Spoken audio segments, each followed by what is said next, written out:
हमारे सर्वशक्तिमान पिता परमेश्वर, हे हमारे उद्धारकर्ता प्रभु यीशु मसीह और हे शांतिदायक पवित्र आत्मा, आज की आराधना में हम आपका स्वागत करते हैं और आपकी उपस्थिति के लिए हृदय की गहराइयों से धन्यवाद देते हैं।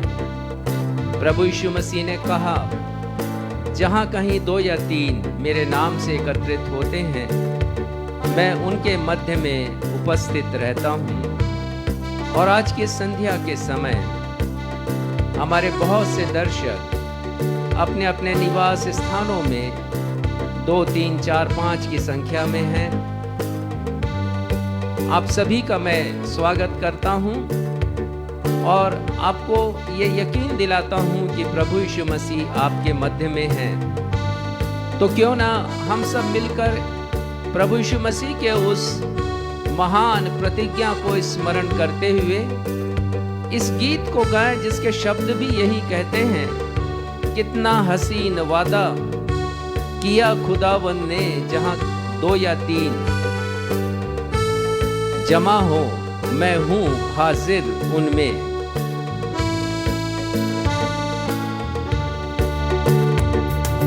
कितना हसीन वादा ये किया खुदावंद ने, कितना हसीन वादा ये किया खुदावंद ने। जहाँ 2 या 3 जमा हो मैं हूँ हाजिर उनमें। जहाँ 2 या 3 जमा हो मैं हूँ हाजिर उनमें।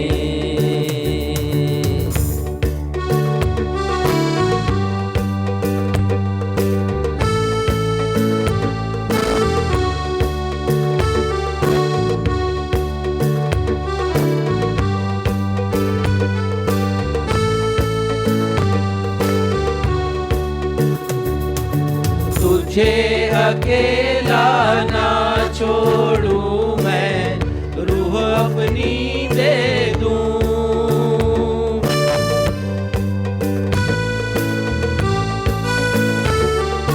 तुझे अकेला ना छोड़ूं मैं, रूह अपनी दे दूं। तुझे अनाथ भी ना छोड़ूं, मददगार भेजूं। तुझे अनाथ भी ना छोड़ूं, एक मददगार भेजूं। यीशु के सिवा ये कब है बात कही उसने। यीशु के सिवा ये कब है बात कही किसने। जहाँ 2 या 3 जमा हो मैं हूँ हाजिर उनमें। जहाँ 2 या 3 जमा हो मैं हूँ हाजिर उनमें।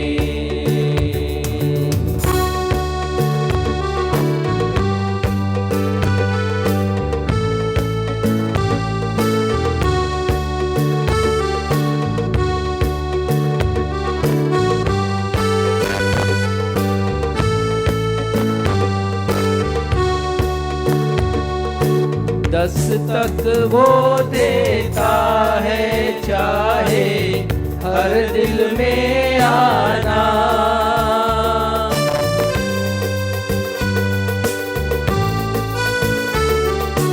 दस्तक वो देता है, आगे हर दिल में आना। भरता उसको रूह से अपनी, जिसने उसे जाना। भरता उसको रूह से अपनी, जिसने उसे जाना। जिस जिसका बने है माली वो कलियां लगे खिलने, जिसका बने है माली वो कलियां लगे खिलने। जहाँ दो या तीन जमा हो मैं हूँ हाजिर उनमें, जहाँ दो या तीन जमा हो मैं हूँ हाजिर उनमें, जहाँ दो या तीन जमा हो मैं हूँ हाजिर उनमें।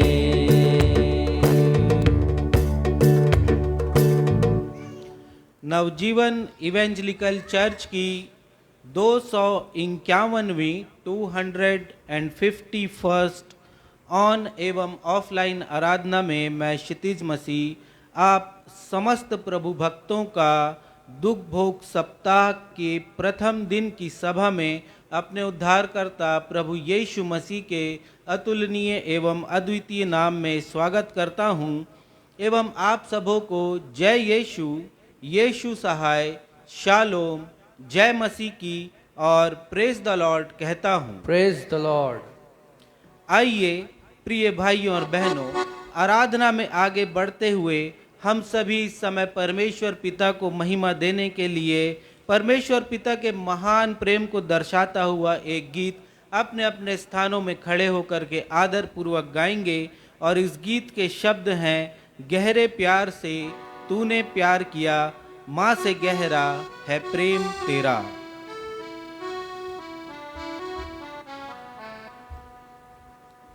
परमेश्वर के प्रेम की कोई सीमा नहीं है। आकाश से भी ऊंचा उनका प्रेम है, समुद्र से भी गहरा प्रेम है। पूर्व से लेकर पश्चिम तक परमेश्वर की कोई सीमा नहीं है। इस प्रेम की चर्चा परमेश्वर का वचन कहता है कि परमेश्वर ने जगत से ऐसा प्रेम किया, और इस ऐसा की परिभाषा ये है कि जिसकी कोई सीमा नहीं। ऐसा प्रेम परमेश्वर ने हमसे किया। आइए इस गीत को गाएं जिसके शब्द कहते हैं, गहरे प्यार से। ऐसा प्रेम जिसकी कोई गहराई नहीं, कोई ऊंचाई नहीं, कोई लंबाई नहीं, कोई चौड़ाई नहीं। परमेश्वर ने मुझसे और आपसे प्रेम किया।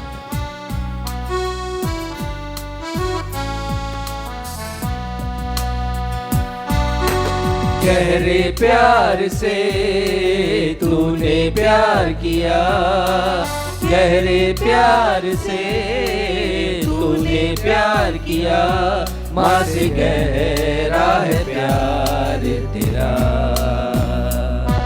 माँ से गहरा है प्यार तेरा। तू धन्य है, सर्वश्रेष्ठ है, तेरे जैसा नहीं और कोई। तू धन्य है, सर्वश्रेष्ठ है, तेरे जैसा नहीं और कोई।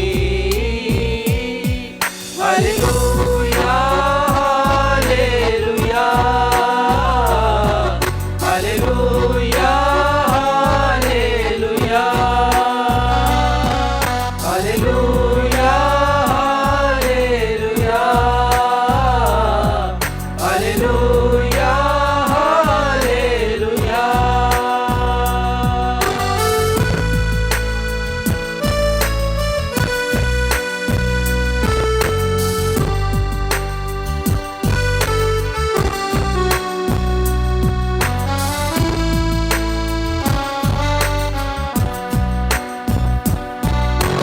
तुझे मैं कभी भूलूंगा नहीं, तुझे मैं कभी भूलूंगा नहीं, तेरे साथ साथ मैं चलूंगा, एक नूर के समान रहूंगा। तुझे मैं कभी भूल छोड़ूंगा नहीं, तुझे मैं कभी भूलूंगा नहीं, तेरे साथ साथ मैं चलूंगा, एक नूर के समान रहूंगा। तू धन्य है, सर्वश्रेष्ठ है, तेरे जैसा नहीं और कोई। तू धन्य है, सर्वश्रेष्ठ है, तेरे जैसा नहीं और कोई। Hallelujah hallelujah hallelujah hallelujah hallelujah hallelujah hallelujah hallelujah.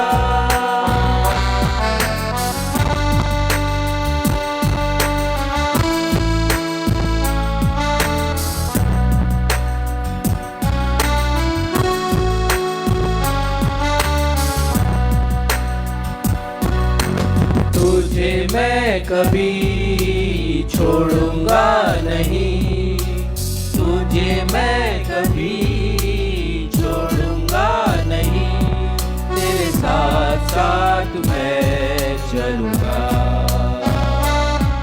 एक नूर के समान रहूंगा। तुझे मैं कभी छोड़ूंगा नहीं, तुझे मैं कभी छोड़ूंगा नहीं, तेरे साथ साथ मैं चलूंगा, एक नूर के समान रहूंगा।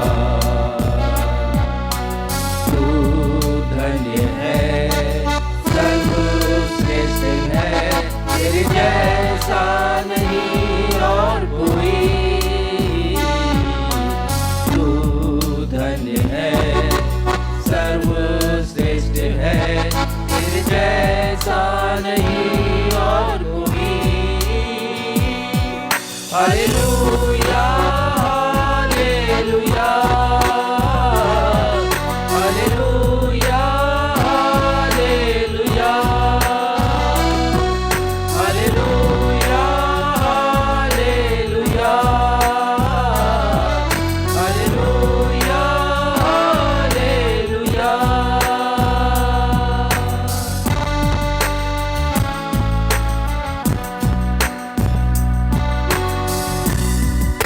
हम अपने अपने स्थानों पर इसी रीति से खड़े रहते हुए आज के उत्तरवादी पाठ के लिए निकाल लेंगे पवित्र शास्त्र में से भजन संहिता अध्याय 84 पद 1 से 12, भजन संहिता 84 1 to 12, और इसे पढ़ने में अगुवाई भाई सक्षम मसीह करेंगे।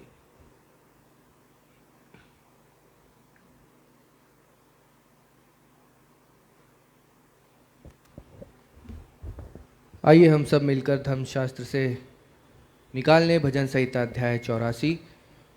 इस पूरे अध्याय को जैसा कि हमारा दस्तूर रहा है उत्तरवादी की रीति से पढ़ लेंगे। भजन संहिता 84। हे सेनाओं के यहोवा, तेरे निवास क्या ही प्रिय हैं।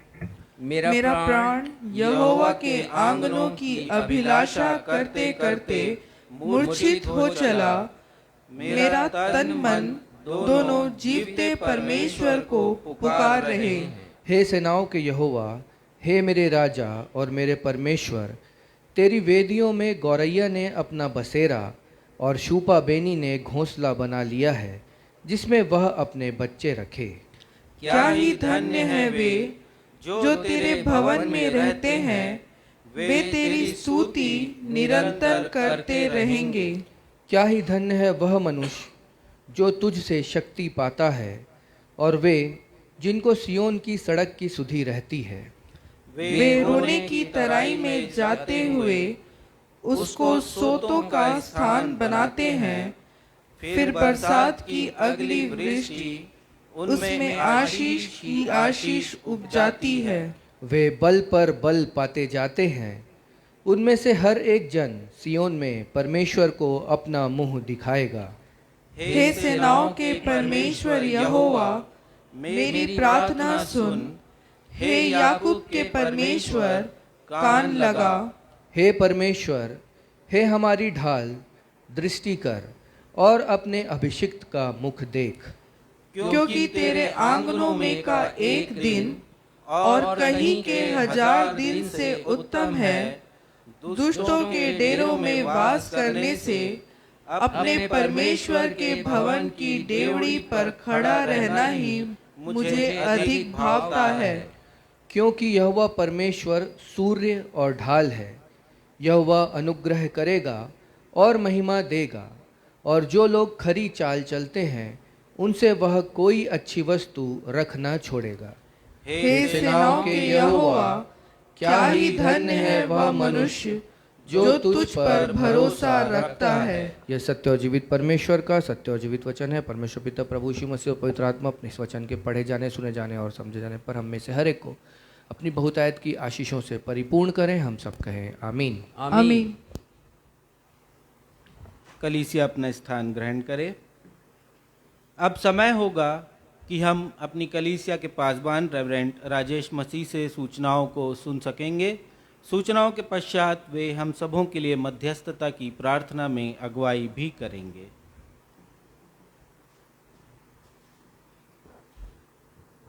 आज की सांध्यकालीन दुख भोग सप्ताह की प्रथम आराधना में मैं आप सभी का स्वागत करता हूं, जो कलीसिया भवन में हैं, और अपने दर्शकों का भी, जिन्होंने समय निकाला और इस समय अपने मोबाइल के समक्ष हैं और हमारी इस आराधना में शामिल हैं। परमेश्वर पिता से मैं आप सभी के लिए आशीष की प्रार्थना करता हूं, क्योंकि आपने अपना बहुमूल्य समय परमेश्वर को दिया है कि हम परमेश्वर पिता के आराधना भवन में अप्रत्यक्ष रूप से शामिल हो जाएं। कलीसिया का मतलब ये नहीं है कि जो एक बड़ा भवन हो उसमें सारे लोग एकत्रित हों, परंतु यदि आप दूर दूर क्षेत्रों में भी हैं और इस समय हमारी इस आराधना में शामिल हैं, तो आप भी कलीसिया के, अदृश्य कलीसिया के अंग हैं। सूचना इस प्रकार से है कि सांध्यकालीन सभा कल भी लगाई जाएगी। कल मंगलवार है और बुधवार को भी संध्या 7:30 बजे। तो आप सब समय का ध्यान रखिएगा और हमारे साथ आराधना में अवश्य उपस्थित होगा। और हम इन दिनों उन घटनाओं पर मनन करेंगे जिन घटनाओं को हमने सुसमाचार में पढ़ा है। प्रभु यीशु मसीह के समय वो घटनाएं घटित हुई हैं, हम उन पर मनन करेंगे और आज भी करेंगे। इसके पश्चात गुरुवार के दिन, थर्सडे को मॉन्डी थर्सडे है, अर्थात प्रभु भोज की स्थापना का दिन है, और उस दिन हम सब प्रभु भोज की सहभागिता को प्राप्त करेंगे, प्रभु के मेज की सहभागिता को। और हम सब जानेंगे भी कि इस प्रभु भोज की विधि को स्थापित करने का प्रभु यीशु मसीह का उद्देश्य क्या था, इसका क्या महत्व था। तो गुरुवार को संध्या 7:30 बजे आप पुनः हमारे साथ आराधना का हिस्सा बनिएगा। और हमारे साथ यदि आप अपने अपने घरों पर हैं, किसी कारणवश कलीसिया भवन में नहीं जा पा रहे हैं, तो आप हमारे साथ भी प्रभु भोज की सेवकाई में शामिल हो सकते हैं, प्रभु के मेज की सहभागिता को प्राप्त कर सकते हैं, और इसके लिए आगे आपको सूचना दे दी जाएगी। उसके पश्चात शुभ शुक्रवार की आराधना है, गुड फ्राइडे की आराधना। शुक्रवार के दिन वो सुबह समझिए दोपहर 12 बजे से 3 बजे तक वो लगाई जाएगी, और हम प्रभु यीशु मसीह के द्वारा क्रूस पर कहे गए 7 वाणियों के ऊपर चिंतन मनन करेंगे। उसके पश्चात शनिवार को कोई सभा नहीं है। रविवार को चूँकि आराधना होती ही है, रविवारी आराधना, और उस दिन पुनरुत्थान दिवस है, जिसे बोलचाल की भाषा में ईस्टर कहते हैं।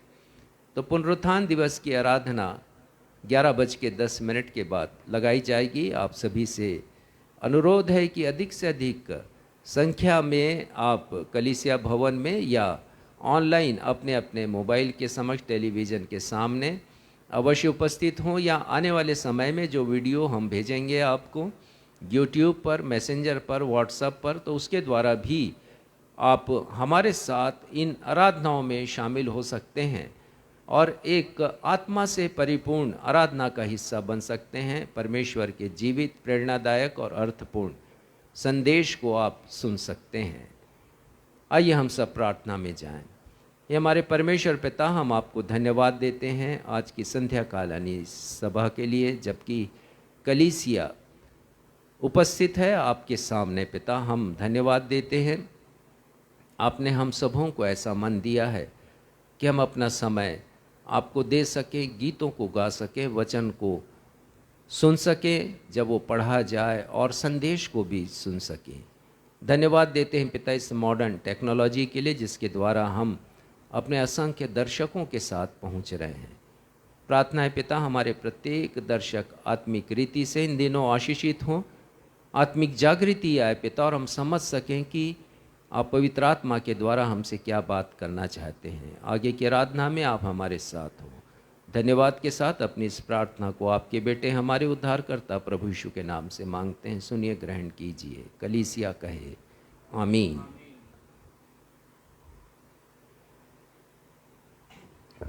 पवित्र शास्त्र बाइबल से पाठों के पठन का अवसर होगा। पहला पाठ जो पुराने नियम से लिया गया है, इतिहास की दूसरी पुस्तक, दूसरा इतिहास अध्याय 7 पद 11 से 16। दूसरा इतिहास अध्याय 7 पद 11 से 16। इसे पढ़ने में अगुवाई श्रीमती बीना मसीह करेंगी। दूसरा पाठ जो नए नियम से लिया गया है, प्रकाशित वाक्य की पुस्तक अध्याय 3 पद 14 से 22। प्रकाशित वाक्य अध्याय 3 पद 14 से 22। इसे पढ़ने में अगुवाई बहन आकांक्षा मसीह करेंगी।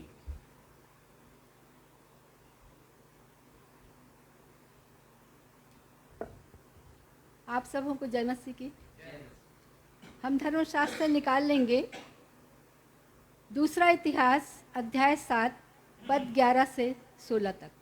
यहाँ पर इस प्रकार लिखा है, यो सुलेमान यहोवा के भवन और राजभवन को बना चुका, और यहोवा के भवन में और अपने भवन में जो कुछ उसने बनाना चाहा, उसमें उसका मनोरथ पूरा हुआ। तब यहोवा ने रात को उसको दर्शन देकर उससे कहा, मैंने तेरी प्रार्थना सुनी और इस स्थान को यज्ञ के भवन के लिए अपनाया है। यदि मैं आकाश को ऐसा बंद करूं कि वर्षा न हो, या टिड्डियों को देश उजाड़ने की आज्ञा दूं, या अपनी प्रजा में मरी फैलाऊं, तब यदि मेरी प्रजा के लोग जो मेरे कहलाते हैं दीन होकर प्रार्थना करें और मेरे दर्शन के खोजी होकर अपनी बुरी चाल चलन से फिरें, तो मैं स्वर्ग में से सुनकर उनका पाप क्षमा करूंगा और उनके देश को ज्यों का त्यों कर दूंगा। अब से जो प्रार्थना इस स्थान में की जाएगी, उस पर मेरी आंखें खुली और मेरे कान लगे रहेंगे, क्योंकि मैंने इस भवन को अपनाया और पवित्र किया है कि मेरा नाम सदा के लिए इसमें बना रहे। मेरी आँखें और मेरा मन दोनों नित्य यहीं लगे रहेंगे। परमेश्वर अपने जीवित सत्य वचन पर हम सबों को आशीष प्रदान करें। हम सब कहें आमीन।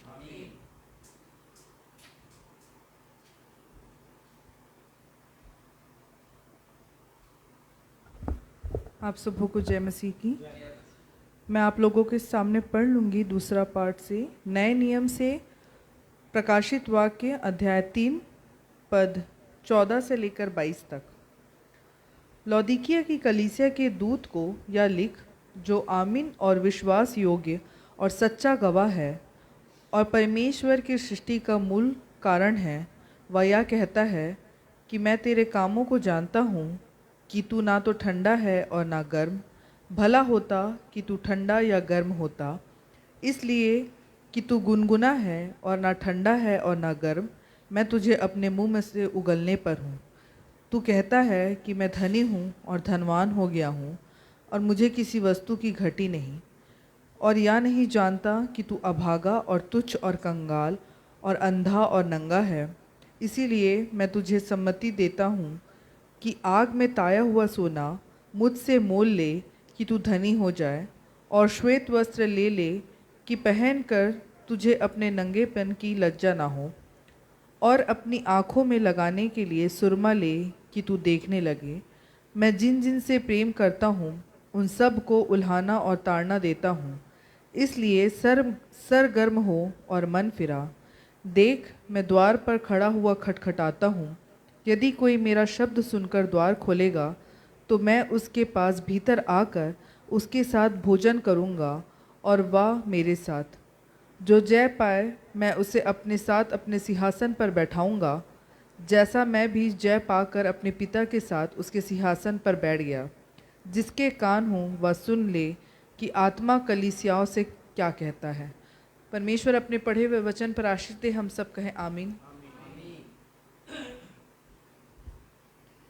सुसमाचार पाठ के आधार में हम सभी अपने अपने स्थानों पर खड़े हो जाएंगे। आज का सुसमाचार का पाठ जो लिया गया है मरकुस रचित सुसमाचार अध्याय 11 पद 11 से 18। मरकुस अध्याय 11 पद 11 से 18, और इसे पढ़ने में अगुवाई कलीसिया के पासवान रेवरेंड राजेश मसीह करेंगे।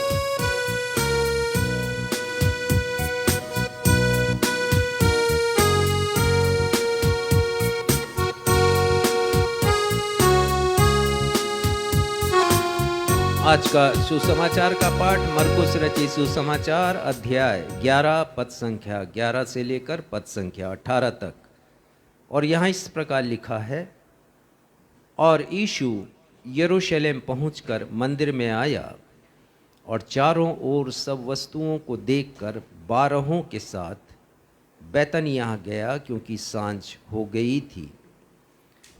दूसरे दिन जब वे अर्थात प्रभु यीशु और उनके शिष्य बैतनिय्याह से निकले तो यीशु को भूख लगी, और यीशु दूर से अंजीर का एक हरा पेड़ देखकर निकट गया कि क्या जाने उसमें कुछ पाए, पर पत्तों को छोड़ कुछ ना पाया, क्योंकि फल का समय नहीं था। इस पर यीशु ने उस वृक्ष से कहा, अब से कोई तेरा फल कभी ना खाए। और उसके चेले सुन रहे थे।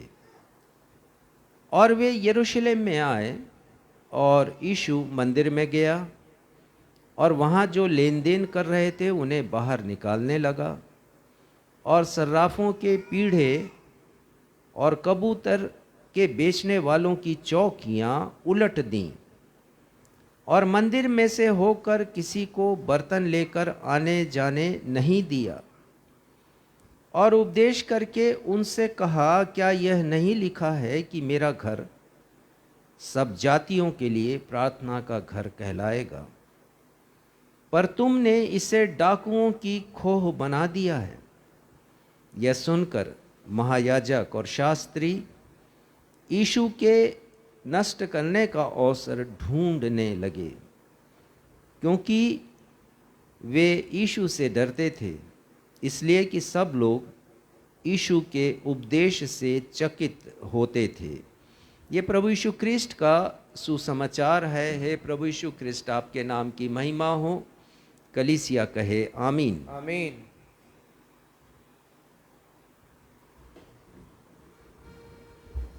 अब हम सभी के लिए यह अवसर होगा जब हम परमेश्वर पिता के जीवित वचनों से उनके अभिषिक्त दास हमारी कलीसिया के पासवान रेवरेंड राजेश मसीह के द्वारा एक प्रेरणादायक, अर्थपूर्ण एवं सारगर्भित संदेश को सुन लेंगे। और आज के इस संध्याकालीन आराधना के संदेश का विषय है, कैसी है आपकी कलीसिया, तेजस्वी है या झुर्रीदार? How is your church, glorious और विथ रिंकल्स?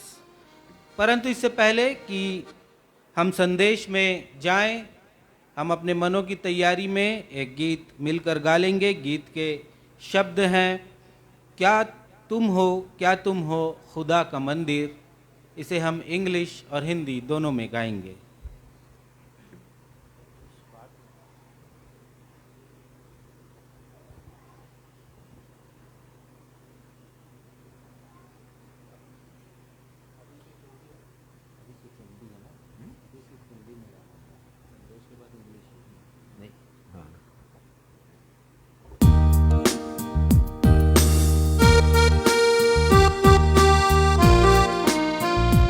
पौलुस जब कुरंथियों की कलीसिया को पत्र लिखते हैं तो वो पहला कुरंथी 3 अध्याय के 15वें पद में लिखते हैं कि तुम परमेश्वर का मंदिर हो,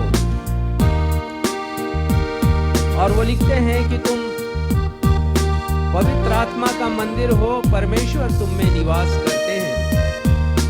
और आगे लिखते हैं कि जो कोई इस मंदिर को नष्ट करेगा, जो परमेश्वर का मंदिर है, परमेश्वर उसे भी नष्ट करेंगे। आइए इस गीत को हम पहले हिंदी में गाएं, संदेश के पश्चात अंग्रेजी भाषा में भी इस गीत को गाएंगे।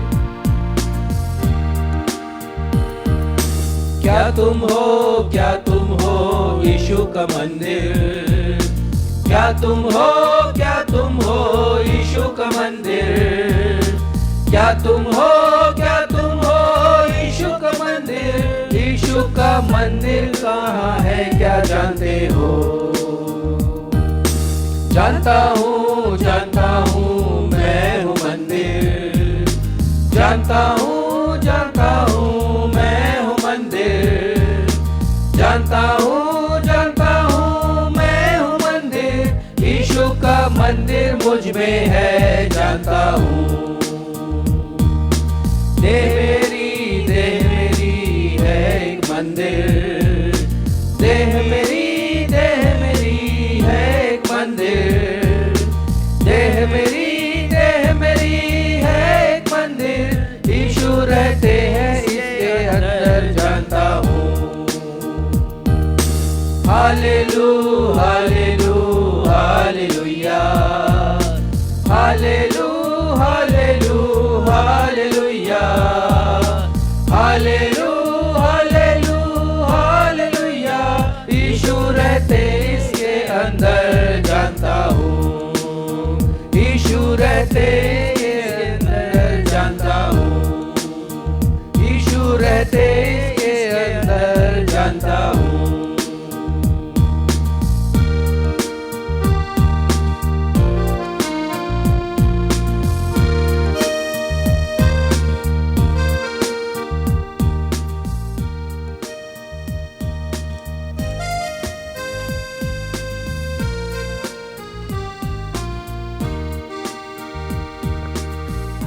आज का विषय, आपकी कलीसिया कैसी है? तेजस्वी है या झुर्रीदार है? आपकी कलीसिया, मेरी कलीसिया कैसी है? तेजस्वी है या झुर्रीदार है? आज इस विषय पर हम मनन करेंगे। How is your church? How is my church? Is it glorious or full of wrinkles? आज के सुसमाचार के स्थल मत्ती 11 और उसके 11वें पद से लेकर 18वें पद तक का हमने अध्ययन किया है, बल्कि इसका उल्लेख आगे भी है, हम देखेंगे। पद 11 को पढ़िएगा, मरकुस 11 उसका 11वां पद। और यहाँ लिखा है, और यीशु यरूशलेम पहुंचकर मंदिर में आया। ये कब की बात संत मरकुस लिख रहे हैं? वो लिख रहे हैं पाम संडे के दिन की बात, अर्थात कल जो बीत गया उसकी बात। प्रभु यीशु मसीह एक भव्य जुलूस में शामिल थे और उसका वर्णन कल के संदेश में मैंने आप सबके सामने किया था। बहुतों ने देखा है, यदि आपने अभी तक नहीं देखा है तो अवश्य देखिएगा। ये सोचकर नहीं कि पाम संडे चला गया, अब इस संदेश का क्या महत्व है। संदेश हमेशा जीवित रहते हैं, पर्व आते और जाते रहते हैं। तो कल की घटना है कि यीशु मसीह उस भीड़ में शामिल थे। उसके बाद उन्होंने चर्चा की है, बहुतों से बातचीत उन्होंने की है, अपने उद्देश्य को प्रकट किया होगा उन्होंने। और संत मरकुस लिख रहे हैं कि इन सारी बातों के पश्चात प्रभु यीशु मसीह यरूशलेम पहुंचकर, अर्थात उस जुलूस में शामिल होने के बाद मंदिर में आए हैं। उस भव्य मंदिर में जो यरूशलेम में था, जिसको हेरोदेश ने बनाया था। 43 वर्ष लगे थे उसके निर्माण में। और अपने समय के जो भवन थे उसमें वो आर्किटेक्ट का अर्थात कला का अद्भुत नमूना था। स्वर्ण पत्थरों से वो ढका हुआ था पूर्व की दिशा में, और कहते हैं इतिहासकार कि जब सूर्य की किरणें पड़ती थीं उसके ऊपर तो वो जगमगाने लगता था। और भी कला की चीज़ें थीं जिसके विषय में मैं पहले भी आपसे चर्चा कर चुका हूँ। आगे बढ़ूँगा, बताऊँगा कि यीशु उस मंदिर में पहुँचे हैं। और ध्यान दीजिएगा आगे क्या लिखा है। और चारों ओर सब वस्तुओं को देखकर 12 के पास अर्थात 12 शिष्यों के पास यीशु आए हैं और फिर बैतनिय्याह गए हैं। सब चीज़ का निरीक्षण उन्होंने मंदिर में किया है। संध्या हो गई थी संभवतया, इसलिए प्रभु यीशु मसीह ने वो नहीं किया जो आने वाले दिन अर्थात आज सोमवार को उन्होंने किया। लिखा है कि प्रभु यीशु मसीह बैतनिय्याह चले गए। वहाँ पर लाजर का निवास स्थान था, उसकी बहन मार्था थी और मरियम थी। और प्रभु यीशु मसीह रात्रि विश्राम वहीं पर किया करते थे। यरूशलेम से 3 किलोमीटर की दूरी पर बैतनिय्याह था। और उसके बाद आगे पढ़िएगा 12 पद।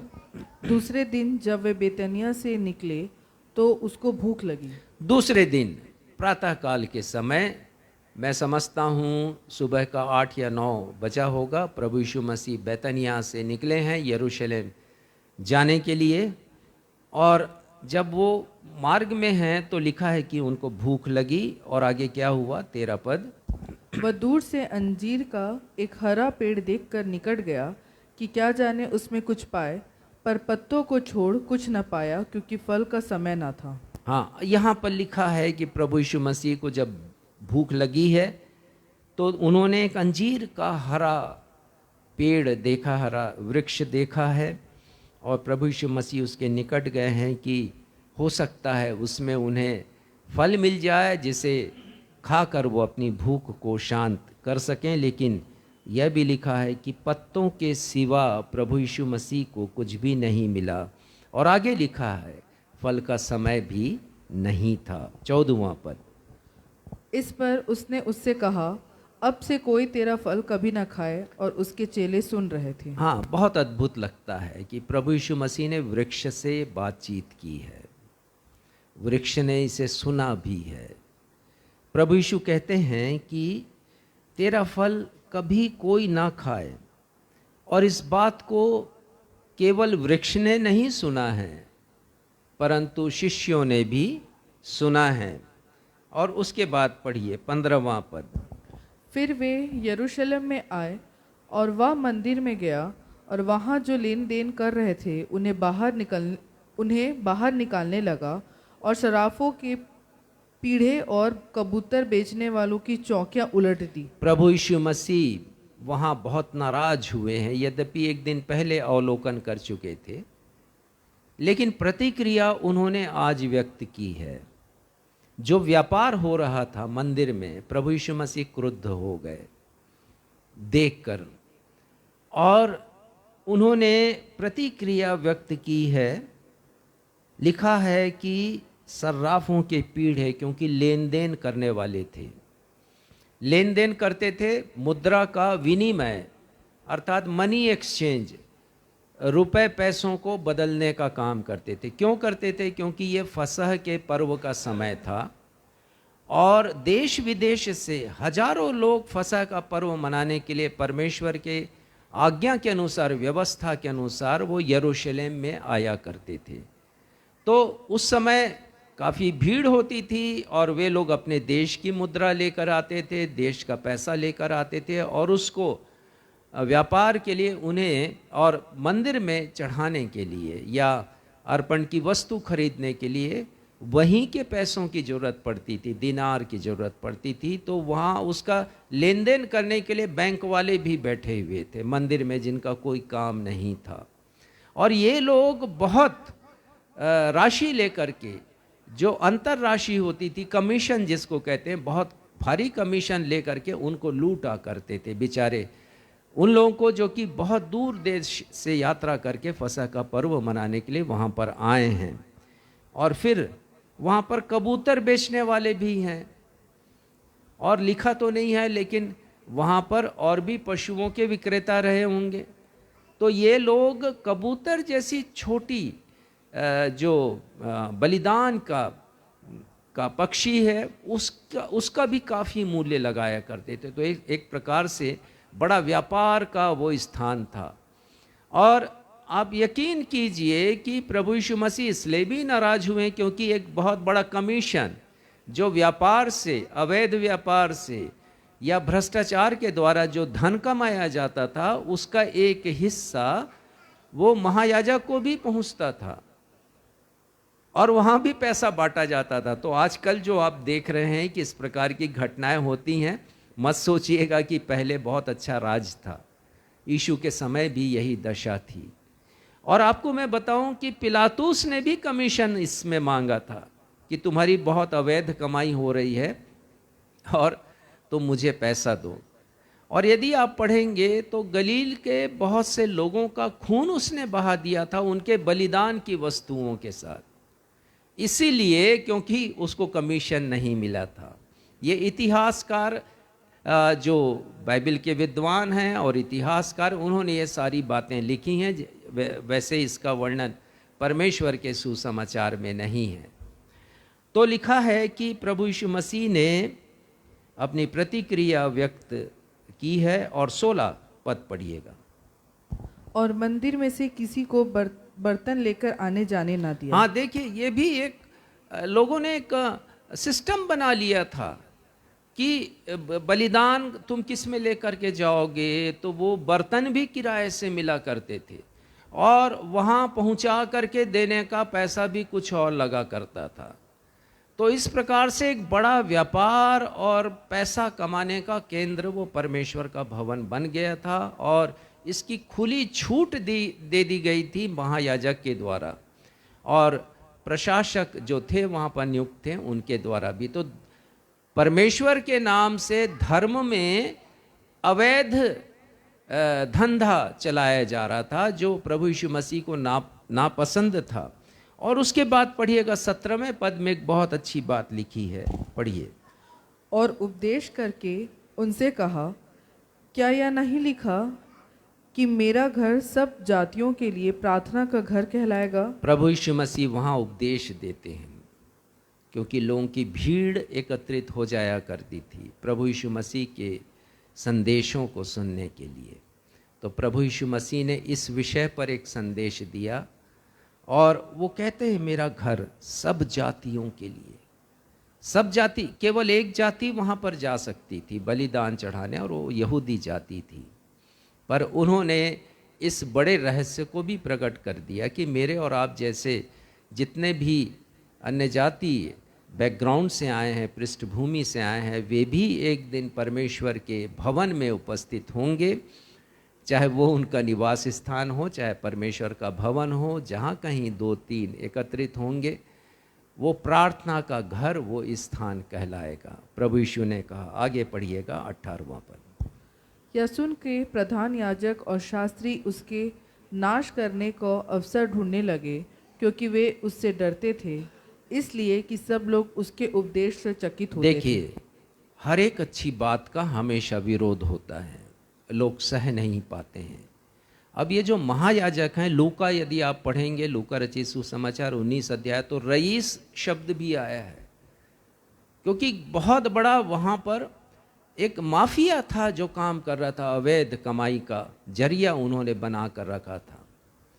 और वे लोग नाराज हो गए यीशु से और यीशु को मार डालने का विचार वो करने लगे।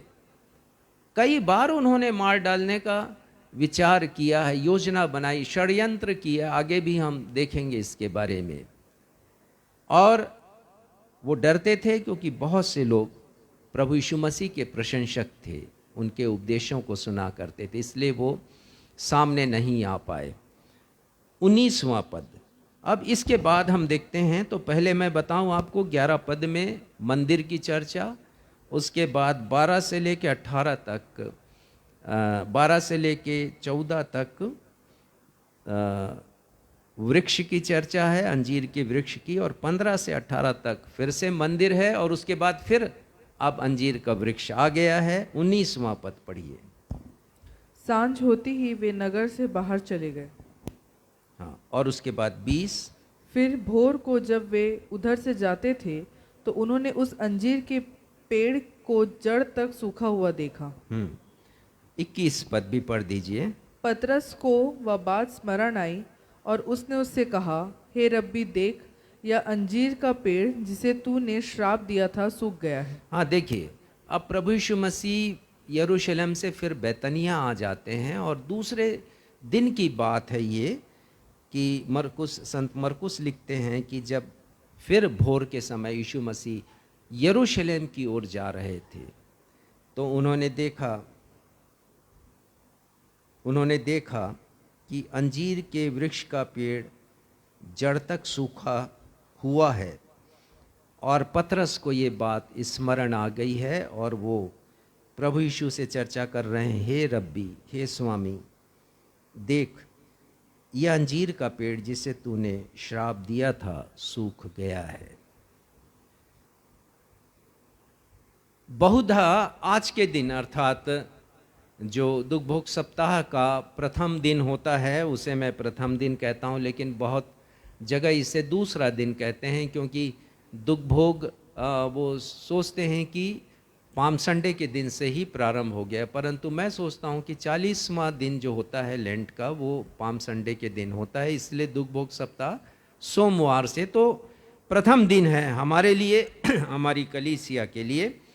और बहुधा जो प्रचारक हैं आज के दिन संदेश देते हैं, या तो क्षमा कीजिएगा, मंदिर की सफाई के ऊपर संदेश देते हैं, या फिर अंजीर के वृक्ष की फलहीनता के बारे में या उसके बांझपन के बारे में संदेश वो देते हैं। परंतु जब मैंने अध्ययन किया तब मैंने पाया कि ये दोनों विषय आपस में जुड़े हुए हैं।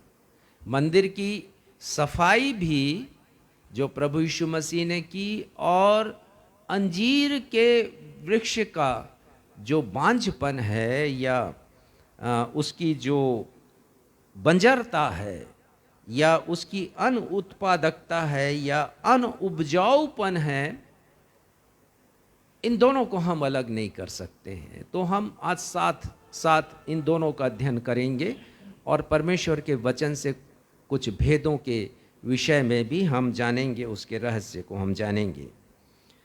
और यदि आप देखें मरकुस, संत मरकुस जो वर्णन कर रहे हैं 11वें अध्याय में, जिसे आज पढ़ा गया है, तो उसमें दोनों घटनाओं को एक दूसरे के मध्य में रखते हैं। समझाना चाहूँगा। पहले मंदिर है 11वें पद में, उसके बाद अंजीर के वृक्ष का वर्णन है, उसकी फलहीनता के बारे में, उसके बाद फिर से मंदिर आ गया है, और उसके पश्चात फिर से अंजीर का वृक्ष है। तो इस गहरी बात को हम 4 बिंदुओं के द्वारा समझेंगे। पहली बात, हमारे समझने के लिए परमेश्वर का वचन कहता है कि परमेश्वर पिता कलीसिया के प्रत्येक क्रियाकलापों को बड़े ध्यान से, बड़ी सूक्ष्म दृष्टि से देखते हैं। मैं फिर से दोहराऊंगा, परमेश्वर पिता कलीसिया के प्रत्येक क्रियाकलापों को कोई ये ना समझे कि कलीसिया में या चर्च में जो कुछ हम कर रहे हैं परमेश्वर पिता की नज़र उस पर नहीं है। सूक्ष्म दृष्टि से परमेश्वर उसे देखते हैं। तो हो सकता है कि कलीसिया के कार्यों में यदि कुछ हेरा फेरी कर दी गई तो हो सकता है कि इसका अनुमान किसी को होगा नहीं, क्योंकि हमने तो रसीद लगा दी। लेकिन परमेश्वर जानते हैं, यदि हेरा फेरी हुई है तो वो परमेश्वर की नज़र से छुप नहीं सकता। 2 पद के द्वारा हम इसे जानेंगे। 11 पद में लिखा है, और वह यरूशलेम पहुंचकर मंदिर में आया, अर्थात कल की जो घटना है, कल शाम की घटना का वर्णन है, और चारों ओर सब वस्तुओं को देखकर, सब वस्तुओं को देखा है प्रभु यीशु मसीह ने, ना सिर्फ वस्तुओं को परंतु क्रियाकलापों को भी उन्होंने देखा है। और उसके पश्चात पद 13, यह अंजीर का वृक्ष है, पढ़िए देखिए क्या लिखा है। वह दूर से अंजीर का एक हरा पेड़ देखकर निकट प्रभु गया। यीशु मसीह ने फिर हरा पेड़ देखा है, अंजीर का। और जब ये देखा है तो प्रभु यीशु मसीह इन दोनों घटनाओं से हम सभी को कुछ समझाना चाहते हैं, और ये समझाना चाहते हैं कि कलीसिया का प्रत्येक क्रियाकलाप परमेश्वर की दृष्टि में है। उन्होंने मंदिर में प्रत्येक वस्तुओं को, प्रत्येक क्रियाकलापों को देखा, और यहाँ पर अंजीर के हरे वृक्ष को देखा किसी खास उद्देश्य के लिए, और जिस बात को उनके शिष्य नहीं देख पा रहे थे, क्योंकि यीशु को समझाना चाहते थे। And this makes a big difference, ये बहुत बड़ा अंतर उत्पन्न करता है। परमेश्वर चाहते हैं कि कलीसिया भी देखे, कलीसिया सूक्ष्म दृष्टि से देखे अपने क्रियाकलापों को, क्या हो रहा है, कौन क्या कर रहा है, कैसे कर रहा है, इसका आकलन करना है। और यदि कलीसिया का चरवाहा है या कोई प्रधान चरवाहा है, पास्टर है या बिशप है, तो ये उनकी जवाबदारी है कि वो देखें सूक्ष्म दृष्टि से कोई ऐसी बात तो नहीं हो रही है जो परमेश्वर को अप्रिय हो।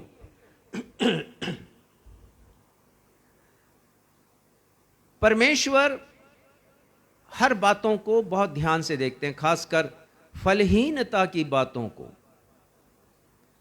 यदि कलीसिया फल उत्पादक नहीं है आत्मिक रीति से, तो परमेश्वर उसे देखते हैं। संत लूका एक और दृष्टांत का वर्णन करते हैं, जैसे प्रभु यीशु मसीह ने कहा, लूका रचित सुसमाचार 13वां अध्याय, और हम आ जाएं उसमें और पढ़ें 7वां पद।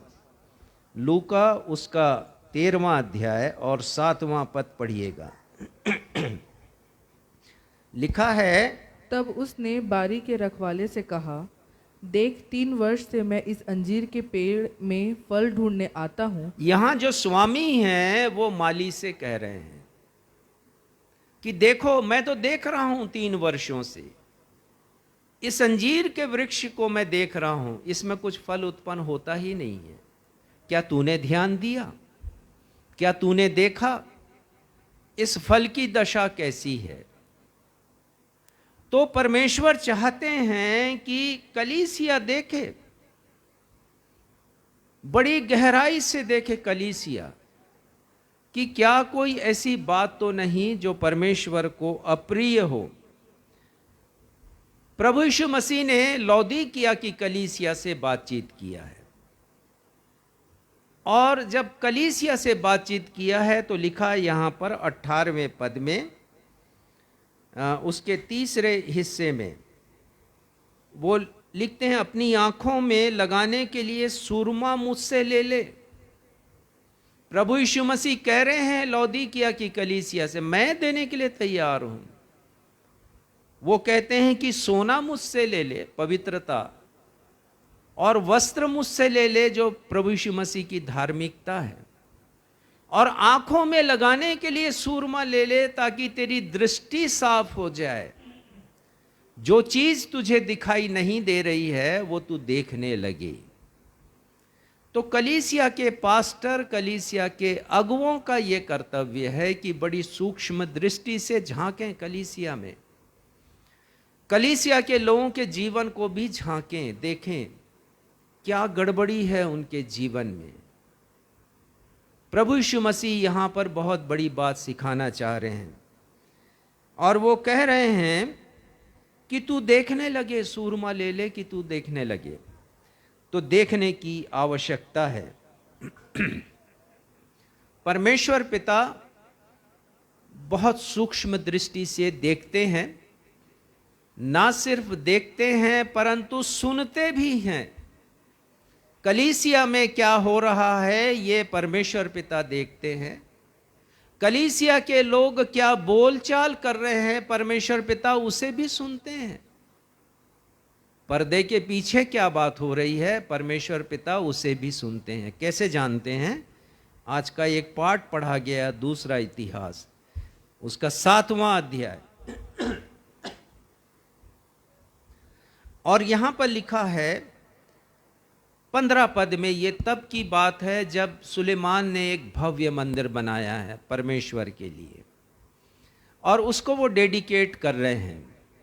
पर जब मैं ये बात आपको बतला रहा हूं तो इसमें एक शब्द की तरफ भी आपका ध्यान मैं खींचूंगा, यद्यपि आज के संदेश से उसका कोई ताल्लुक नहीं, लेकिन मैं समझाना चाहूंगा। यहां पर लिखा है 12 पद के अंतिम हिस्से में, और इस स्थान को यज्ञ के भवन के लिए अपनाया है। और इस शब्द को मैं उचित नहीं मानता हूं, यज्ञ शब्द को, क्योंकि बाइबल में यज्ञ नहीं होता। कोई ऐसी विधि नहीं है जिसमें हम यज्ञ की जो क्रिया प्रणाली है उसको अपनाएं। पर बाइबल में बलिदान शब्द आया है। इंग्लिश में यदि आप देखें तो लिखा हाउस ऑफ सैक्रिफाइस। सैक्रिफाइस मतलब बलिदान करना। तो ये सुधार लीजिएगा, बाइबल सोसाइटी ने तो ध्यान नहीं दिया, लेकिन मैं आपको बता रहा हूं, सुधार लीजिए और आप पढ़िए कि मैंने इस स्थान को बलिदान के भवन के लिए अपनाया है। चलिए आज की विषय की तरफ हम आए। 15वां पद, अब से जो प्रार्थना इस स्थान में की जाएगी उस पर मेरी आंखें और मेरे कान लगे रहेंगे। हम परमेश्वर से कुछ छुपा नहीं सकते। परमेश्वर से अपनी कुछ बातों को जो अकेले में कर रहे हैं कलीसिया के बारे में, कुछ षड्यंत्र कर रहे हैं कलीसिया के बारे में, कलीसिया के लोगों के बारे में, जो कुछ हम बातें कर रहे हैं, व्यूह रचना बना रहे हैं, सब कुछ परमेश्वर सुनते हैं। लिखा है अब से जो प्रार्थना इस स्थान में की जाएगी, जिस चर्च के आप सदस्य हैं, जहां पर आप आते जाते हैं, आप ध्यान दीजिए इस बात को। लिखा है कि मेरी आंखें खुली और मेरे कान लगे रहेंगे। परमेश्वर पिता हर बातों को बड़ी ध्यान से देखते हैं और सुनते हैं।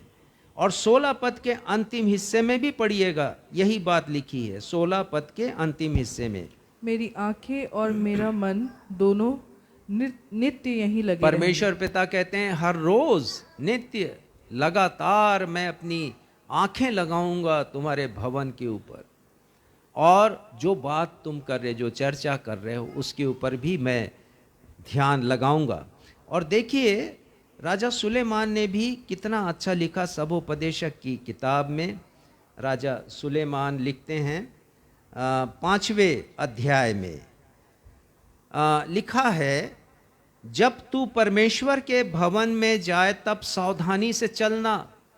ना केवल देखते हैं परमेश्वर पिता, ना केवल सुनते हैं, लेकिन हमारी चाल को, हमारी एक्टिविटीज को भी परमेश्वर पिता देखते हैं। हमारी क्रिया को, शरीर के द्वारा की गई क्रिया को परमेश्वर पिता देखते हैं। और परमेश्वर के भवन में क्या नहीं होता, चुनाव भी हो जाते हैं, जो छल कपट से लड़े जाते हैं चुनाव, जिसमें लड़ाइयां होती हैं। मत सोचें कि परमेश्वर पिता देखते नहीं है, मत सोचें कि सुनते नहीं हैं और आपकी कोई एक्टिविटी को भी नहीं देखते। धोखा नहीं दे सकते परमेश्वर को हम। और राजा सुलेमान कहते हैं, बातें करने में उतावली ना करना जब तू परमेश्वर के भवन में जाए, दूसरे पद में, और ना अपने मन से कोई बात उतावली से परमेश्वर के सामने निकालना, क्योंकि परमेश्वर स्वर्ग में है लेकिन उनकी आंखें पृथ्वी पर लगी रहती हैं, उनके कान लगे रहते हैं, सब कुछ देखते हैं, सब कुछ जानते हैं। कलीसिया तो परमेश्वर की जागीर है, स्वामी परमेश्वर है। ध्यान दीजिएगा। दूसरी बात, परमेश्वर पिता चाहते हैं कि कलीसिया में बांझपन ना हो, कलीसिया फल लाने वाली बन जाए। ये परमेश्वर का उद्देश्य है। सुसमाचार में भी अनेक बार हम फल के बारे में पढ़ते हैं। तो परमेश्वर चाहते हैं कि कलीसिया फल उत्पादन करने वाली बन जाए, उसमें बांझपन ना हो। तो फल उत्पादन करने का मतलब ये नहीं है कि सिंग सॉन्ग कंपटीशन हुआ तो ढेर सारी ट्रॉफी जीत के आ गए और कहे कि परमेश्वर की महिमा के लिए किया है। ऐसे फल परमेश्वर नहीं चाहते हैं। यदि आप सोच रहे हैं तो आप गुमराह हैं, आप भ्रम में हैं। परमेश्वर के वचन को देख लीजिए, कहां पर क्या लिखा है। बांझपन नहीं चाहते हैं। 12वां पद पढ़िएगा, मरकुस उसका 11वां अध्याय 12वां पद। कुछ बातों को देखेंगे तब हम समझेंगे। दूसरे दिन जब वे बैतनिया से निकले तो उसको भूख लगी, और 13वां पद, वह दूर से अंजीर का एक हरा पेड़ देखकर निकट गया कि क्या जाने उसमें कुछ पाए, पर पत्तों को छोड़ कुछ न पाया, क्योंकि फल का समय ना था। हाँ देखिए, इसको हम समझेंगे। कुछ प्रश्न खड़े होते हैं जब 12 और 13 पद को पढ़ते हैं। तो पहला प्रश्न तो ये खड़ा होता है कि यीशु जो सब कुछ जानते हैं, अंतर्यामी हैं, सर्वज्ञानी परमेश्वर हैं, क्या उनको पता नहीं था कि जिस वृक्ष के पास वो जा रहे हैं फल ढूंढने के लिए तो उसमें है ही नहीं फल? क्या उनको ये पता नहीं था कि केवल पत्ते उन्हें मिलेंगे? उन्हें मालूम था। दूसरा प्रश्न है कि प्रातः काल का समय था, अभी तो बैतनिया से निकले थे यीशु, और जो बाइबल के विद्वान हैं वो कहते हैं कि यहूदियों में प्रथा थी कि सुबह के समय वो नाश्ता करते थे। एक नाश्ता सुबह के समय होता था, दूसरा नाश्ता 12 से 1 बजे के बीच होता था, और शाम को भर पेट वो खाना खाया करते थे। ये उनकी दिनचर्या थी। तो प्रभु यीशु मसीह तो नाश्ता करके वहाँ से निकले, और मैंने पढ़ा कि उन्होंने रोटियां खाई होंगी, चीज़ बना होता था उस समय, मक्खन बनता था वो खाया होगा उन्होंने, और कुछ फल भी उन्होंने खाए होंगे जो प्रचुरता से इज़राइल देश में मिला करते थे। तो फिर भूख कैसे लग गई यीशु को? तीसरा प्रश्न है कि साफ साफ लिखा है 12वें पद के अंतिम हिस्से में कि फल का मौसम ही नहीं था। तो यीशु कोई यात्री नहीं थे, परदेशी नहीं थे कि जिनको ये मालूम ना हो कि फलस्तीन देश में उस समय कि फल कौन कौन से मौसम में लगा करते हैं। मालूम था, बचपन से रह रहे थे वहाँ पर, सारी बातें उन्हें मालूम थी कि फल का मौसम नहीं था। और फिर प्रश्न उठता है कि आखिर श्राप क्यों दिया प्रभु यीशु मसीह ने उस अंजीर के वृक्ष को? हम देखेंगे, इसके अर्थ को हम देखेंगे। और तब तक हम अर्थ को नहीं समझेंगे जब तक हम इन चारों स्थलों को एक सूत्र में नहीं बांधेंगे। अर्थात मंदिर, अंजीर का वृक्ष, उसके बाद फिर मंदिर का वर्णन, और उसके बाद फिर अंजीर के वृक्ष का वर्णन। हम समझेंगे प्रभु यीशु मसीह का आशय क्या था। हम समझेंगे कि यीशु ने ऐसा क्यों किया। अंजीर के वृक्ष में फल उत्पादन के 2 सीजन हुआ करते थे, 2 मौसम। पहला मौसम, जिस मौसम में प्रभु यीशु मसीह गए थे वृक्ष के पास, वो मौसम छोटे फलों का था। लेकिन जो बड़े फल लगा करते थे और बहुत स्वादिष्ट होते थे, वो 6 महीने पहले लग चुके थे। तो 6 महीने के बाद छोटे फल उसमें हुआ करते थे। ये जो जानकार हैं वनस्पति शास्त्र के, उनकी बातों को पढ़कर मैंने पता किया। लेकिन यीशु को वो छोटे फल भी नहीं मिले हैं, केवल पत्ते मिले हैं प्रभु यीशु मसीह को। तो यीशु क्या सिखा रहे हैं? यीशु ये सिखा रहे हैं कि दरअसल भूख उनको नहीं लगी, वो तो हमें सिखा रहे हैं कि उनकी वास्तविक भूख क्या है।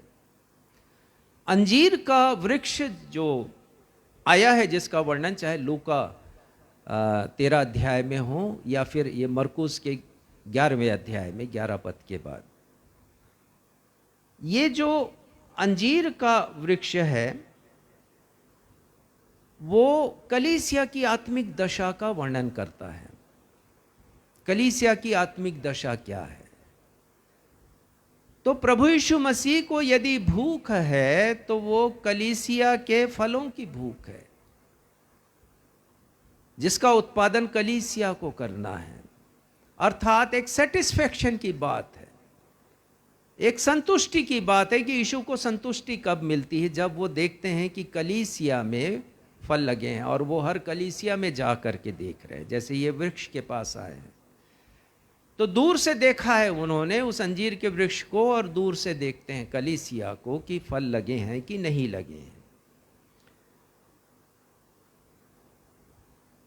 और प्रभु यीशु मसीह, समझ जाइए, इस बात को कभी बर्दाश्त नहीं करेंगे कि कलीसिया जिसका काम ही है फल उत्पादन करना, उसमें फल ही नहीं पाए। वो हमारे लिए ये समझने की बात है। कलीसिया को फल उत्पादक बनना है।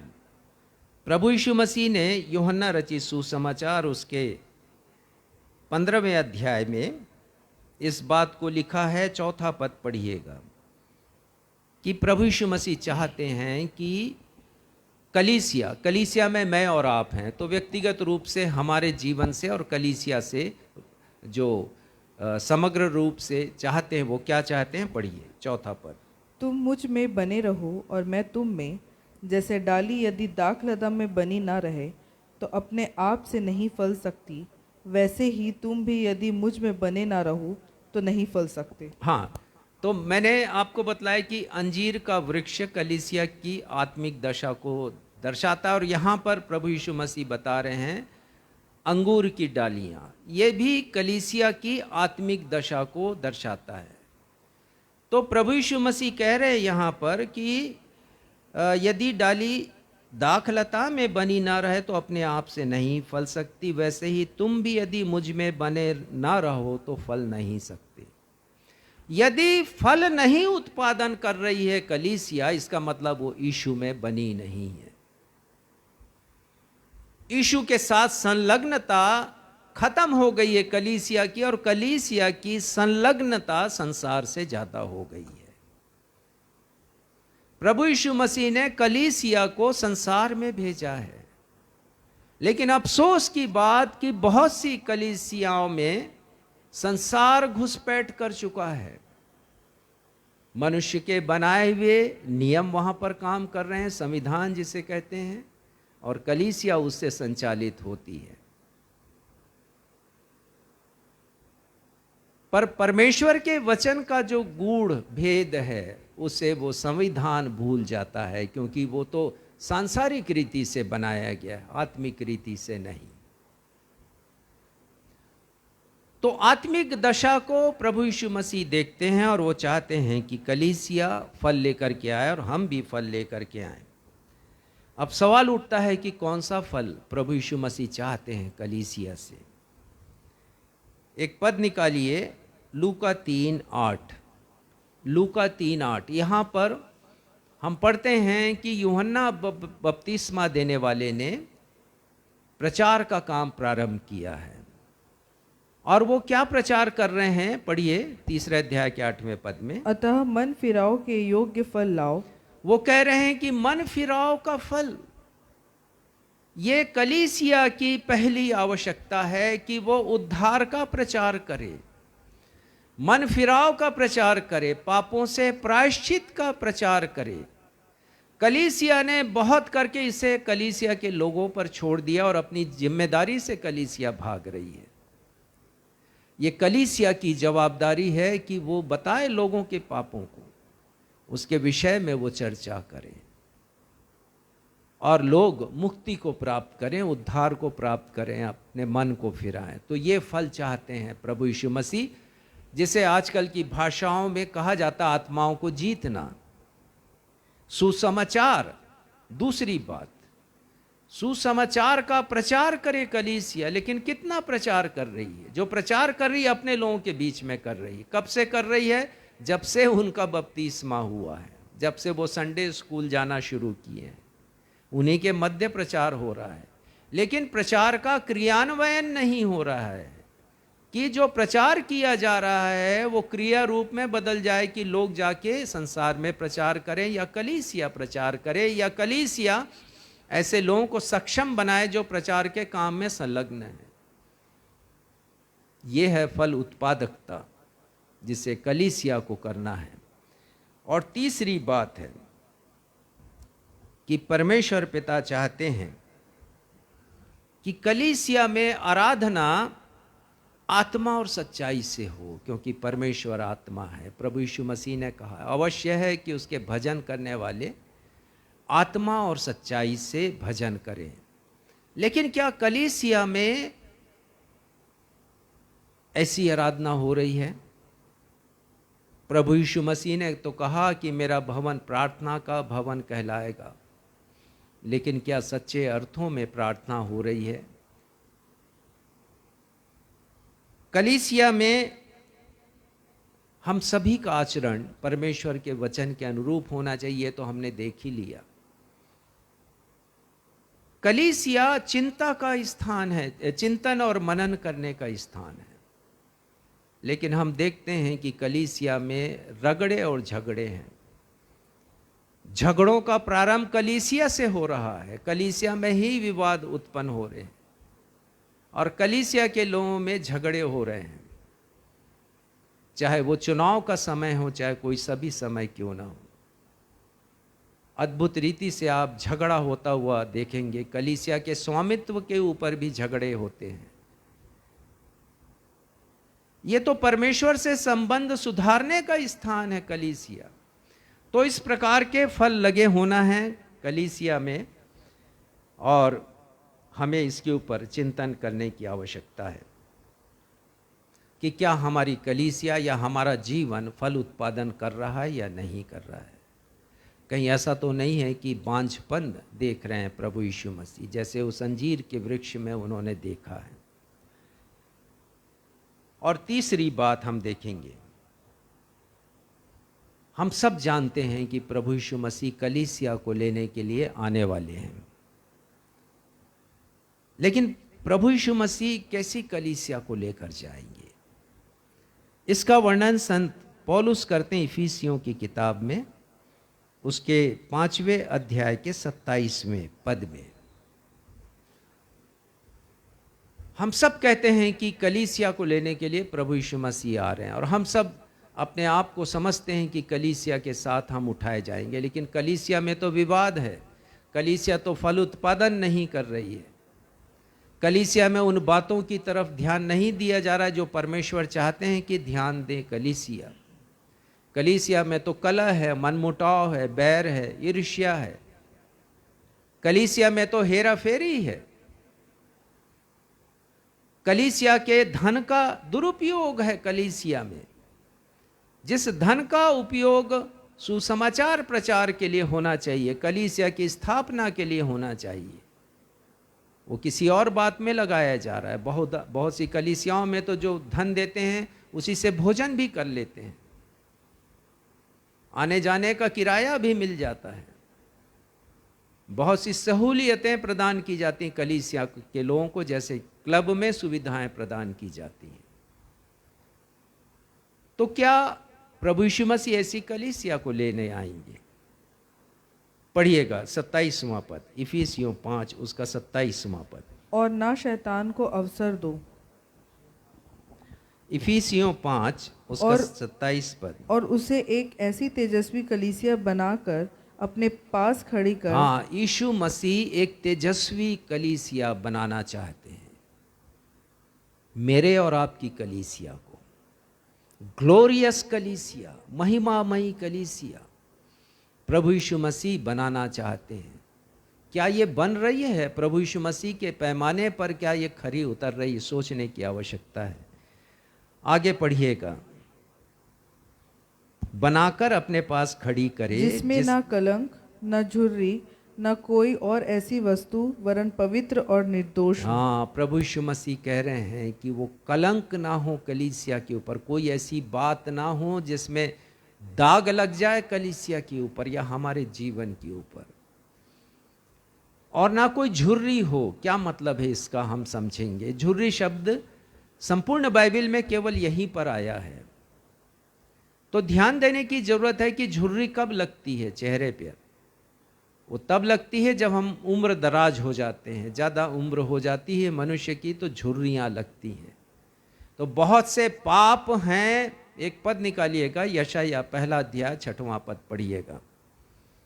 यशायाह पहला 6वां। तो बहुत से पाप हैं। यदि लंबे समय तक कलीसिया में चल रहे हैं और कलीसिया ने इसे अपना एक रूटीन बना लिया कि यह तो होता है कलीसिया में, हमें समझने की और संभलने की आवश्यकता है कि झुर्री ना लगे कलीसिया में।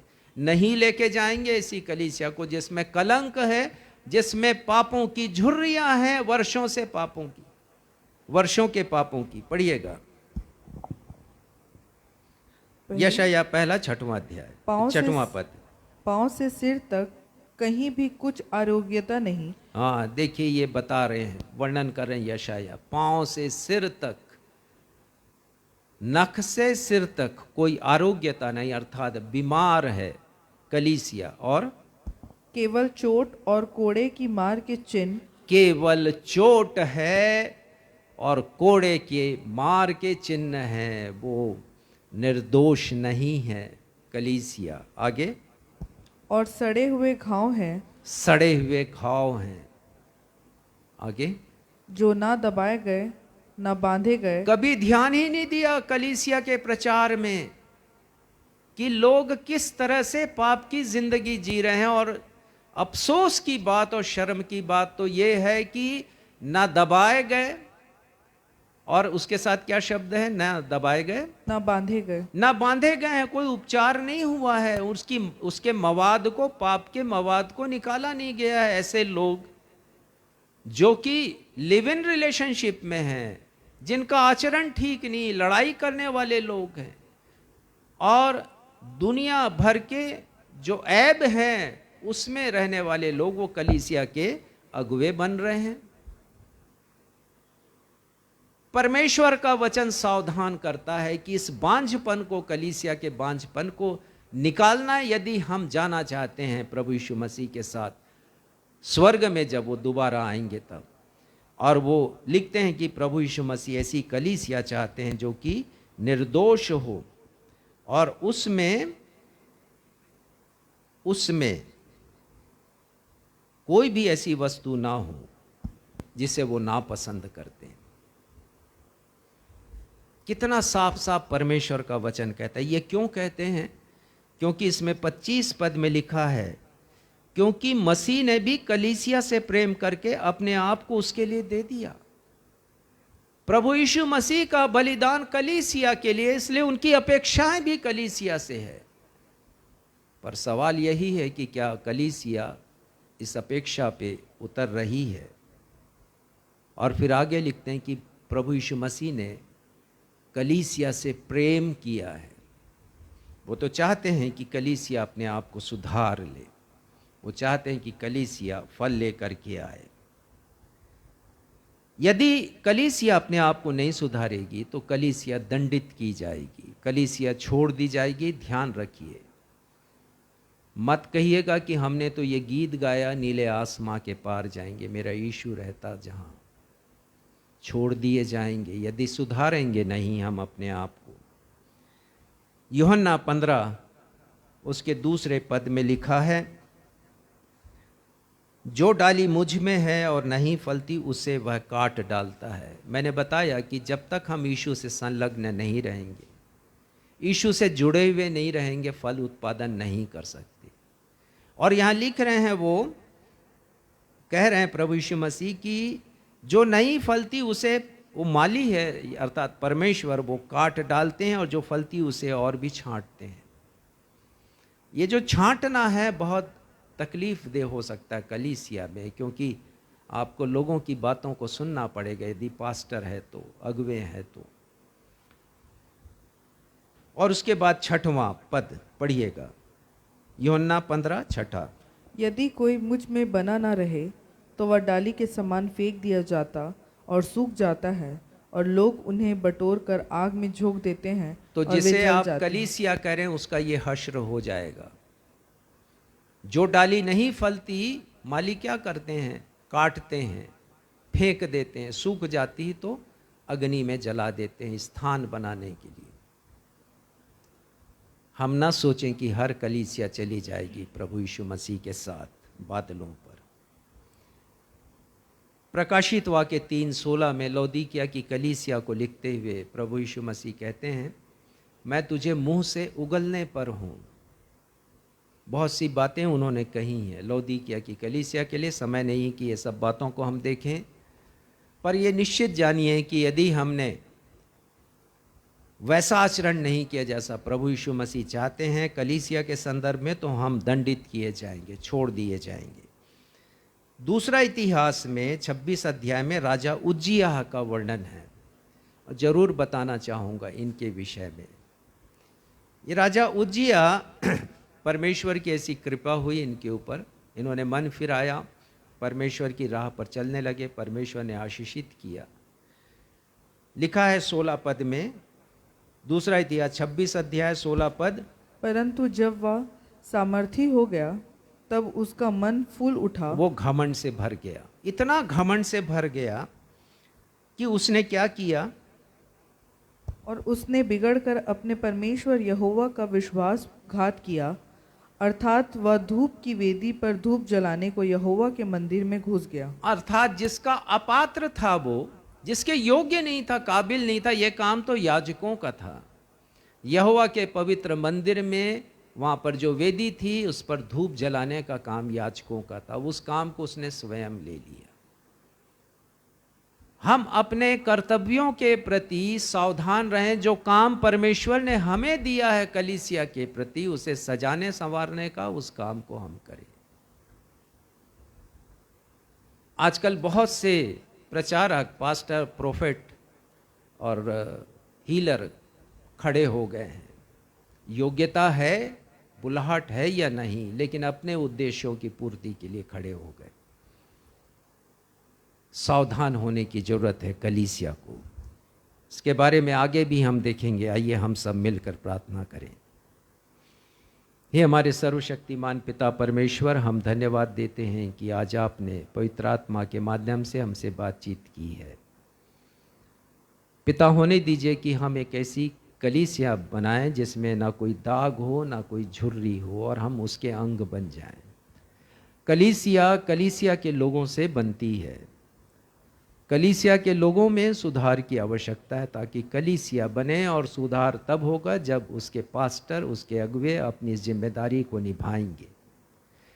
पिता, आपने मैं जाना है कि आज मैंने जिम्मेदारी का निर्वहन किया है, निभाया है। इसे प्रार्थना है कि जितनों ने संदेश को सुना है या आने वाले समय में सुनेंगे, वो अपने आप को जांचें।